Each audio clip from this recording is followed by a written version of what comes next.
Now when Jesus and his disciples had finished their last meal together, they left the city of Jerusalem.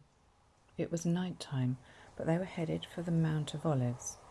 It's somewhere they often used to go, a quiet place, and there was a garden there called Gethsemane.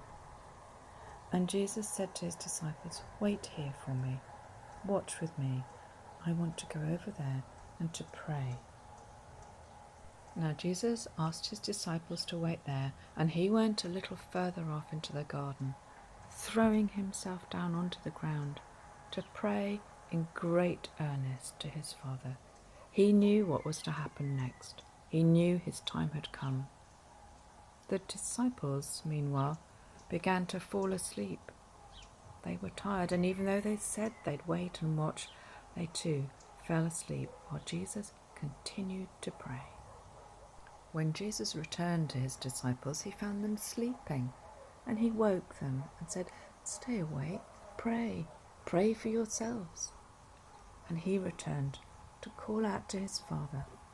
The disciples wanted to stay awake, but they were so weary, and each time Jesus returned, he found them sleeping. An angel from heaven appeared to strengthen Jesus for what was to come. Jesus came to wake his disciples one more time, because now an angry crowd was coming up from the city. When the disciples woke, they were alarmed. They were really scared. What was going on? In the crowd of people, they were carrying swords. Some of them had clubs in their hands. They could see temple officials and guards. They had no idea why they had come to the garden, but it terrified them. But now here was Judas. Judas was one of the disciples, someone they knew, and he was in the crowd, but he'd arranged a secret sign with them. He went straight up to Jesus and greeted him warmly like a friend, and Jesus greeted him too. It was the sign the crowd had been waiting for.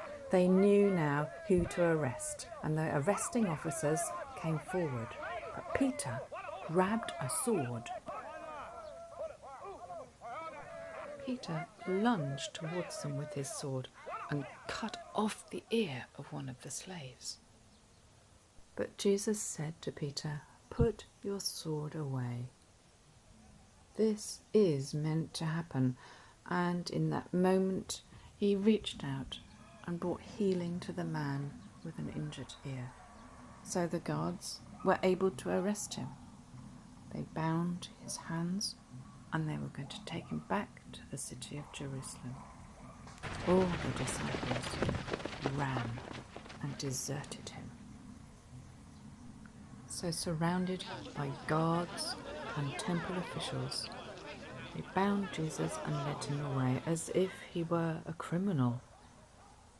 Peter decided to follow at a distance. He was frightened, but he also wanted to see where they were taking him and what would happen, leaving only Judas to think, had he betrayed an innocent man?